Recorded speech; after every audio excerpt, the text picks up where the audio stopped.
नमस्कार, आप देख रहे हैं न्यूज 18 बिहार झारखंड। मैं हूं आपके साथ अलीम अतहर। न्यूज 18 की खबर पर एक बार फिर से मुहर लगी है। हमने 2 दिन पहले ही दिखाई थी कि बिहार में अब लॉकडाउन नहीं लगेगा और बिहार में अनलॉक की शुरुआत तो होगी। आज क्राइसिस मैनेजमेंट की बैठक के बाद सरकार ने बिहार को अनलॉक करने का फैसला लिया है। हालांकि कुछ पाबंदियां अब भी जारी रहेंगी। सीएम नीतीश कुमार ने ट्वीट कर इसकी जानकारी दी है।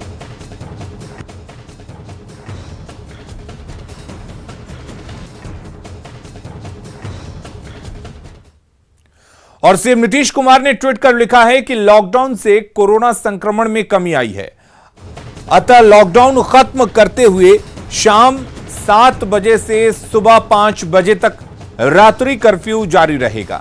50% उपस्थिति के साथ सरकारी और निजी कार्यालय 4 बजे अपराह्न तक खुल सकेंगे। दुकान खुलने की अवधि 5 बजे अपराह्न तक बढ़ेंगी। ऑनलाइन शिक्षण कार्य किए जा सकेंगे। निजी वाहन चलाने की अनुमति रहेगी और यह व्यवस्था अगले 1 सप्ताह तक रहेगी। अभी भी भीड़ भाड़ से बचने की जरूरत है।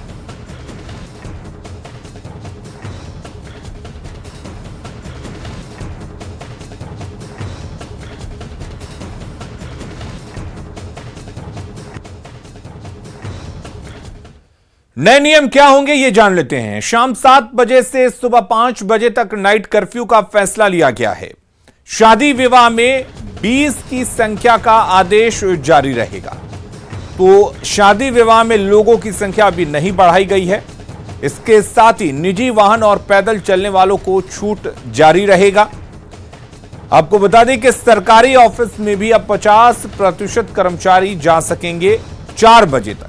निजी ऑफिस में भी 50% कर्मचारियों के साथ 4 बजे तक दफ्तर खुलेंगे। सरकारी कार्यालय में आगंतुकों का प्रवेश अभी वर्जित रहेगा।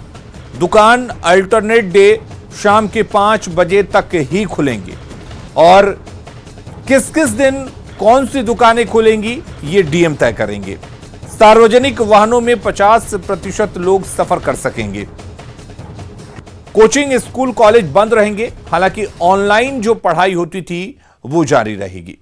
और इधर लॉकडाउन खत्म होने की घोषणा के बाद पटना के आम लोगों ने भी न्यूज 18 की जमकर तारीफ की। लोगों ने कहा कि न्यूज 18 ने पहले ही जानकारी दी थी कि बिहार में लॉकडाउन खत्म होगा और नाइट कर्फ्यू लगाया जाएगा। बहुत बहुत धन्यवाद हमारी न्यूज 18 का, जो हम लोग की जानकारी मिल गई थी इसके पहले और काफ़ी सहयोग मिला उनके द्वारा। हम लोगों को काफ़ी परेशानी आ गई थी, लोग परेशान थे। लॉकडाउन ख़त्म हो गया तो बहुत खुशी की बात है। हम लोग गरीब को बहुत तकलीफ हो रहा था लॉकडाउन में। लॉकडाउन में तो बहुत सा ऐसा घर है कि जो बहुत दिक्कत में चल रहा था, समस्या से जूझ रहे थे। हम लोग भी स्टूडेंट लोग तो खास के बहुत सा फेस किए हैं। रेंट हो गया या फिर रूम रेंट के लेकर के हुआ है या फिर भोजन के लेकर के हुआ आने जाने के लिए। इसे न्यूज़ 18 भी बहुत राहत है कि इससे पहले हमारे घोषणा किए हुए थे कि 72 घंटा 24 घंटा पहले बताए थे कि हमारा लॉकडाउन ख़त्म होने वाला है। वो अच्छा राहत मिली थैंक्स टू न्यूज़ 18 एंड हम लोग नाइट कर्फ्यू पालन करेंगे, मास्क लगाएंगे, सैनिटाइजर रखेंगे। और रुक करेंगे इस वक्त एक बड़ी खबर की। बांका से बड़ी खबर आ रही है जहां पर विस्फोट की जांच करने के लिए एफएसएल की टीम पहुंची हुई है। धमाके में मस्जिद ध्वस्त हो गया। नौटोलिया में धमाके में ध्वस्त हुआ है मस्जिद और धमाके के बाद इलाके के जो पुरुष हैं वो फरार बताए जा रहे हैं। तो एफएसएल की टीम विस्फोट की जांच के लिए पहुंची है। आपको बता दें कि बांका में आज एक मस्जिद में धमाका हुआ जिसमें मस्जिद पूरी तरह से ध्वस्त हो गया। अभी तक पता नहीं चल पाया कि यह धमाका कैसे हुआ। इसी की जांच करने के लिए यहां पर एफएसएल की टीम पहुंची हुई है। और नागेंद्र हमारे साथ जुड़े हुए इस खबर पर ज्यादा जानकारी के लिए। नागेंद्र, आपसे जानना चाहेंगे आखिर क्या वजह बताई जा रही है इस धमाके की। एफएसएल की टीम जांच कर रही है, क्या कहना है टीम का? जी, अभी फिलहाल एसएफएल की टीम जो है मदरसा के मलबा को हटा रही है और जो भी उसके अंदर से मलबे के चीज मिल रहे हैं उसकी जांच केमिकल के थ्रू कर रही है। और यहाँ पे असिस्टेंट एसएफएल के असिस्टेंट डायरेक्टर सहित उनकी भारी भरकम टीम पहुंची हुई है। अब तक ये पता नहीं चल पाया है मलबा से अभी कुछ उस ढंग का नहीं मिल पा रहा है कि पक्की तौर पे कुछ कहा जाए, लेकिन बम विस्फोट के बारे में कह रहे हैं कि मामला बम विस्फोट से ही जुड़ा हुआ है। लेकिन इन लोग ब्लड सैंपल या कोई मांस का लोथड़ा वगैरह की फिराक में है कि ताकि वहां से कुछ मिल पाए तो ये पता चल पाए कि कुछ कैजुअलिटी हुआ है या कुछ नहीं। बम विस्फोट के बारे में लोग प्रथम दृष्टया कह रहा है कि बम विस्फोट से ही ये विस्फोट हुआ है और विशेष आगे जांच जारी है।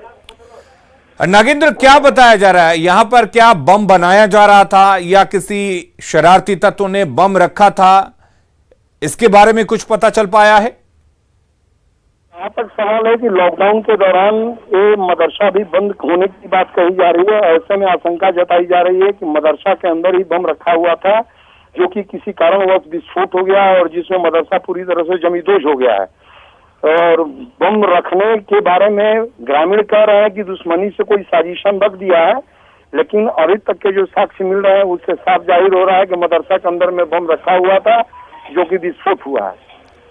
क्या पुलिस ने किसी पर निशानदेही की है? किसी की गिरफ्तारी हुई है? किसी को हिरासत में लिया गया है? जी, पुलिस को कुछ सूत्र मिले, कुछ जानकारी मिली है। जो विस्फोट के समय जो यहाँ पे मौजूद थे वो भागने की फिराक में थे। उनको कई थाने की पुलिस उनकी घेराबंदी कर चुकी है और कुछ ही समय बाद ये जानकारी मिल पाएगी कि कितने लोगों की गिरफ्तारी हुई है। पुलिस बहुत लोगों को चिन्हित कर ली है कि इस विस्फोट के पीछे है, इस विस्फोट के समय कौन कौन लोग मौजूद थे। पुलिस के सूत्र को जानकारी मिल चुकी है। नागेंद्र, किस तरह के विस्फोटक का इस्तेमाल हुआ है इस धमाके में? क्या एफएसएल की टीम ये बता पा रही है? अभी एफएसएल की टीम वो चीज नहीं बता पा रही है, लेकिन ये साफ जाहिर हो रहा है कि विस्फोटक काफी हाई डेंसिटी का था, जिससे कि पूरा छत, पूरा मकान 40 बाई 40 का मदरसा का मकान ध्वस्त हो गया है। इससे अंदाजा लगाया जा रहा है कि काफी हाई डेंसिटी का विस्फोट है। नागेंद्र, बताया ये जा रहा है कि उस इलाके के जो भी पुरुष हैं वो फरार हैं, ऐसा क्यों? अब ये जांच का विषय है। सब लोग यही कह रहा है कि आखिर जब कुछ ऐसी घटना नहीं थी या कुछ लोगों की इन्वॉल्वमेंट नहीं थी तो पुरुषों के यहाँ रहना चाहिए था। सुबह से पुरुष लोग गायब थे, लेकिन अब कुछ नौजवान यहाँ पे नजर आने लगे हैं। लेकिन बड़े लोग जो हैं मेल मेंबर में वो अभी भी फरार हैं, जिनकी पुलिस ट्रैकर के माध्यम से जानकारी लेना चाह रही है कि घटना के वक्त जो यहाँ पे जिनकी मोबाइल की मौजूदगी थी उनकी खोज जारी है। एफएसएल की टीम वहां पर पहुंच चुकी है। आप बता रहे हैं कि कुछ लोगों को हिरासत में भी लिया गया है, पुलिस को कुछ सूत्र भी मिले हैं। अब तक अगर बात करें उन सूत्रों की या हिरासत में लिए गए लोगों से पूछताछ के बाद पुलिस किस निष्कर्ष पर सब तक पहुंची है? नहीं, हिरासत में भी लेने की बात नहीं सामने आई है। हिरासत में लेने की संभावना जताई जा रही है। जिनकी पहचान हो चुकी है उनको हिरासत में लेने की बात कही जा रही है। अभी हिरासत में लिया नहीं गया है। पुलिस का साफ कहना है कि इसके पीछे जो लोग हैं उनकी पहचान हो चुकी है, उनको उनकी घेराबंदी भी की जा चुकी है। कुछ ही समय बाद, हो सकता है कुछ समय बाद, उनकी गिरफ्तारी भी हो जाए। लोग जो हैं, खासकर अगर पुरुषों की बात करें, वो फरार बताए जा रहे हैं, लेकिन वहां आसपास के इलाकों में जो महिलाएं मौजूद हैं, जो मदरसे के आसपास के लोग हैं, उनका क्या कुछ कहना है? क्या कुछ दिन पहले से यहां किसी तरह की गतिविधि नजर आ रही थी? देखिए, सबसे बड़ी बात अगर घटना की बात की जाए तो इस गांव में नौटोलिया में पिछले 1 वर्ष पूर्व भी कम से कम 150 से 200 बम का धमाका हुआ था। इसके बगल में एक गांव है मजलिसपुर जी। बालू के अवैध उत्खनन और परिवहन को लेकर दोनों गांव के बीच में जमकर बमबाजी और गोलीबारी हुई थी। उस समय कहा जाता है कि 150 से 200 बम पटका गया था जी। इसलिए अंदाजा लगाया जा सकता है कि जो मदरसे में बम था या विस्फोट हुआ था, उसके आधार पर आशंका जताई जा रही थी कि कुछ अपनी तैयारी करके लोग बम यहाँ रखे हों, ऐसी आशंका जताई जा रही है। यानी कि ये दो गांवों के बीच जो एक तरह से वर्चस्व की लड़ाई थी, चाहे वो खनन को लेकर हो, उसका भी एक हिस्सा हो सकता है ये पूरा धमाका। 1 वर्ष पूर्व इन लोगों के बीच में, दोनों गांव के बीच में बालू खनन और परिवहन को लेकर धमाका हुआ था, झंझट हुई थी, गोली बम चले थे, रण क्षेत्र में तब्दील हुआ था। उस समय भी पुलिस काफी परेशान थी। जिसमें कि उस समय दोनों पक्ष से बहुत लोगों को गिरफ्तार भी किया गया था, बहुत लोग जख्मी भी थे। लेकिन आज की घटना जो विस्फोट है उसके बारे में अभी तक पक्के तौर पे नहीं कहा जा सकता है कि उससे जुड़ा हुआ है, लेकिन इसके पूर्व दोनों गांव के बीच में काफी जमकर सवाल हुआ था, बमबाजी गोलीबारी हुई थी। चलिए, बिल्कुल नागेंद्र, आपने तमाम जानकारियां दी हैं, उसके मुताबिक हम अपने दर्शकों को बता दें कि कई लोगों की पहचान की गई है, पुलिस निशानदेही कर चुकी है, कई सूत्र भी पुलिस को मिले हैं, उनको हिरासत में लिया जाएगा। लेकिन यहां पर जो बात अभी तक सामने आई है उसके मुताबिक एक हाई डेंसिटी बॉम्ब का इस्तेमाल किया गया है। आप अंदाजा लगा सकते हैं कि इतनी बड़ी और एक तरह से मजबूत दीवारों वाली मस्जिद ध्वस्त हो गई तो धमाका कितना जबरदस्त हो सकता है यह समझा जा सकता है। इसके साथ ही आपको बता दें कि हमारे सहयोगी ने जैसा कि बताया कि बगल के ही एक गांव से बालू खनन को लेकर इस दोनों गांवों के बीच में हमेशा आपसी एक रंजिश बनी रहती थी। 1 साल पहले जबरदस्त धमाके हुए थे, बम बरसाए गए थे। पुलिस यह भी मानकर चल रही है कि यह भी उसका हिस्सा हो सकता है और यहां पर बॉम्ब प्लांट किया जा सकता है। हालांकि अभी ये तमाम चीजें जांच के विषय हैं। पुलिस गिरफ्तारी करेगी, हिरासत में लोगों को लेगी, उसके बाद ही पता चल पाएगा कि आखिर इस बम धमाके के पीछे की वजह क्या है। लेकिन आपको बता दें, इस पूरे इलाके के जो पुरुष हैं वो फरार हो चुके हैं और यह भी कई तरह के सवाल खड़े करता है। अगर वो गलत नहीं है तो उन्हें फरार बिल्कुल नहीं होना चाहिए था। तो पुलिस ये भी जांच करेगी कि आखिर ये लोग फरार क्यों हुए हैं।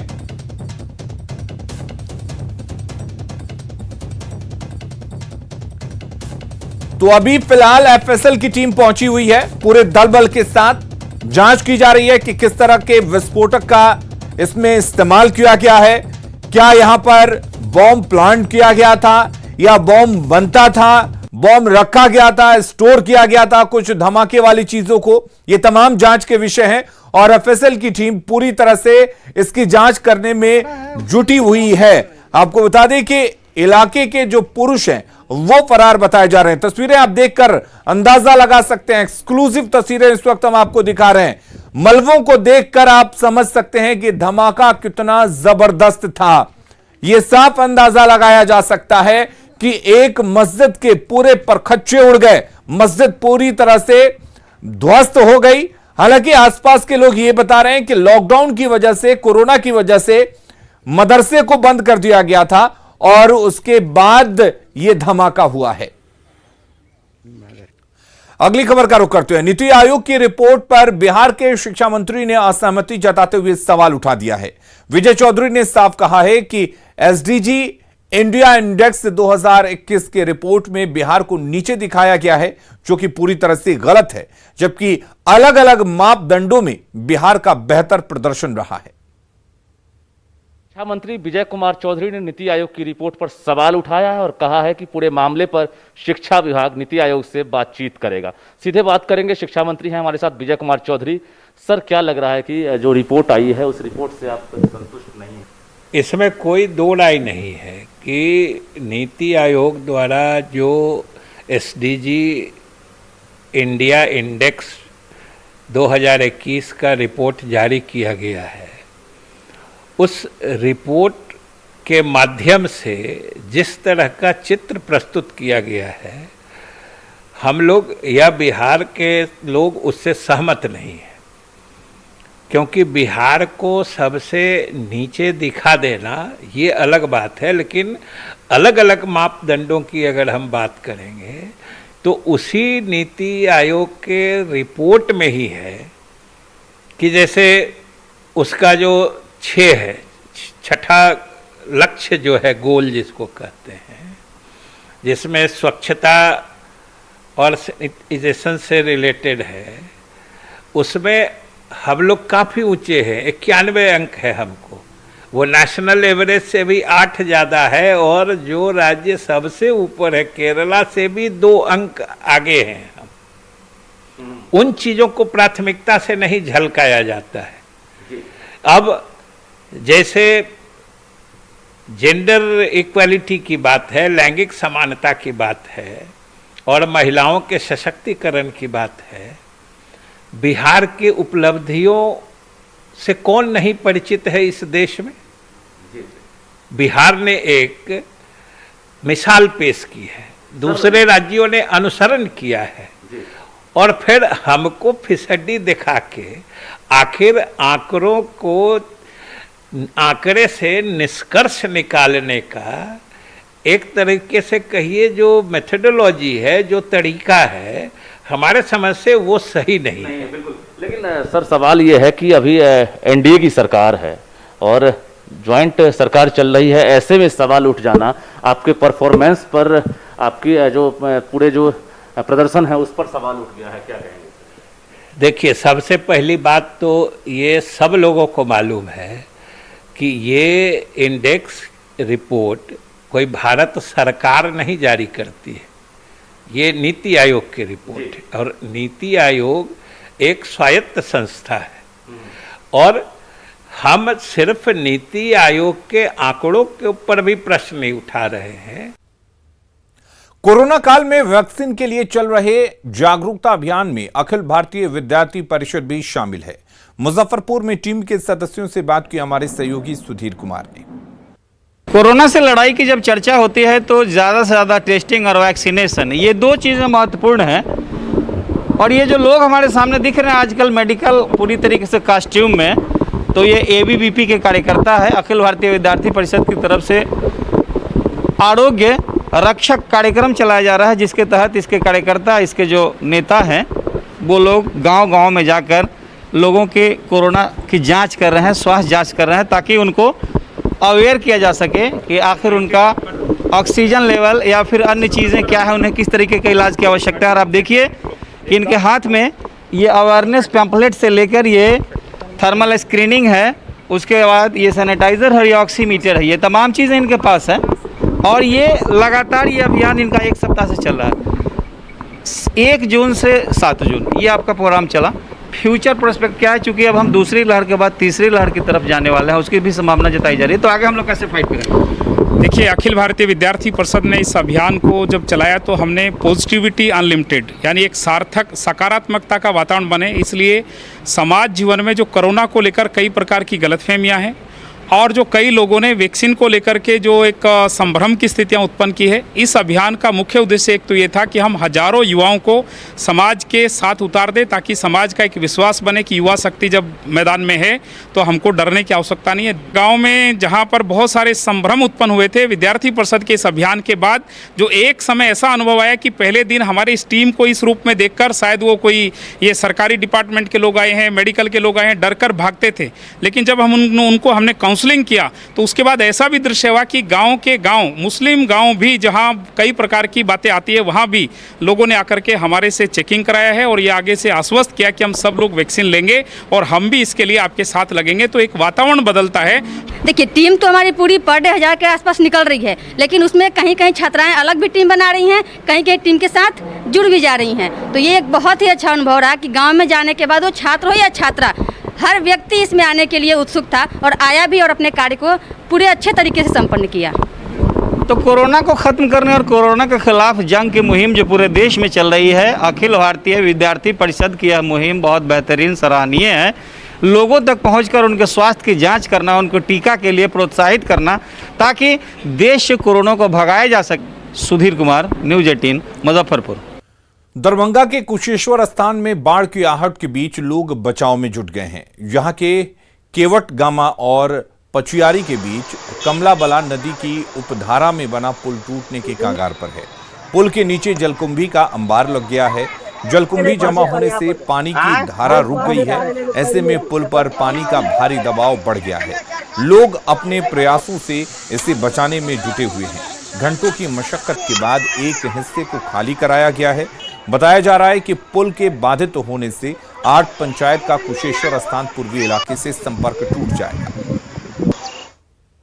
यहाँ जलकुंभी का जमाव होने के कारण जलधारा अवरुद्ध हो गया है, जिसके चलते वेग काफी बढ़ गया है और लगता है कि यदि इसको जल्दी जलकुंभी नहीं हम लोग हटा पाएंगे तो यह पुल ध्वस्त हो सकता है। सभी आदमी पुल को बचाने में लगे हुए हैं हम लोगों का नहीं पार लगा है, इसलिए हमने अपने गेट पर भेज रहे हैं। ऐसा क्या हुआ जो पुल में अचानक पुल गिरने के कगार पे आ गए? यहाँ ढाकन जो है, ढाकन है टोटल पानी का जरिया से नीचे से ऊपर तक पुल पानी को जाम कर दिया। इस जरिए से जमुई के कल्याणपुर मोहल्ले के वार्ड नंबर 20 लोगों को निश्चय योजना का लाभ नहीं मिल पा रहा है। लाखों की लागत के बावजूद एक योजना अधूरी है तो दूसरे का मोटर महीने से जला हुआ है। लोगों को पानी के लिए काफी मुश्किल का सामना करना पड़ रहा है। मोहल्ले में लगी एक पुरानी पानी की टंकी से लोग काम चला रहे हैं। लाखों रुपए खर्च करके जमुई शहर के कल्याणपुर मोहल्ले में टंकी लगाया गया हर घर नल का जल योजना का। लेकिन देख सकते हैं कि ये जो नल का जल योजना है हर घर पानी पहुंचाने वाला, उसका ये हसर है, ये तो लगा दिया गया लेकिन घर तक पानी नहीं पहुंच रहा है। और जिसका परिणाम है कि देख सकते हैं कि यहाँ पर जो छोटा पानी का टंकी है वहाँ पर किस तरह से लोगों की भीड़ है। और मोहल्ले वाले हैं जो पानी के लिए मशक्क़त करते हैं सुबह शाम। और ये वार्ड संख्या अगर बात करें तो कल्याणपुर मोहल्ला है। और देख सकते हैं कि नल का जल योजना का जो पाइप है वो इसी तरह से पड़ा हुआ है। पानी के लिए यहाँ पर भीड़ है। क्यों घर तक पानी नहीं जा रहा है? नहीं जा रहा है। क्यों? पानी दिक्कत है, वहाँ पानी जाइए न रहा, मोटर खराब हो गया। मोटर खराब हो गया? हाँ। तो कितने दिनों से ये खराबी है? ये हो गया 1 महीना से ज्यादा। पानी चलते नहीं करना, पानी नहीं चलता तो इतना लगाया गया। कितना नंबर वार्ड है ये कितने नंबर? 20 वार्ड नंबर 20 कल्याणपुर मोहल्ला। तो आपके घर में पानी जाता है कि नहीं? देख सकते हैं कि पानी के लिए किस तरह से लोग मशक्कत कर रहे हैं। और ये कहा जा सकता है कि 25 लाख रुपए की लागत से नगर परिषद द्वारा यह काम कराया गया था। लेकिन बताया जा रहा कि बहुत सारे घर के आगे तो नल लगा ही नहीं, और नल लगा भी तो खराबी के कारण लाभ नहीं मिल रहा है। और हर दिन सुबह शाम लोग पानी के लिए परेशान रह रहे हैं, वो भी शहर के कल्याणपुर मोहल्ले में जहां पास अधिकारी रहते हैं और इस इलाके से अधिकारी गुजरते भी हैं। KC Kundan, news 18 Jamui. Network 18 federal bank Sanjeevani गाड़ी भारत के कोविड प्रभावित जिलों में जा रही है। वैक्सीन के लिए जागरूकता फैलाने की हमारी इस मुहिम को आप भी अपना सहयोग दीजिए। चलिए आपको दिखाते हैं संजीवनी गाड़ी अब तक कहां कहां गई और आज कहां है।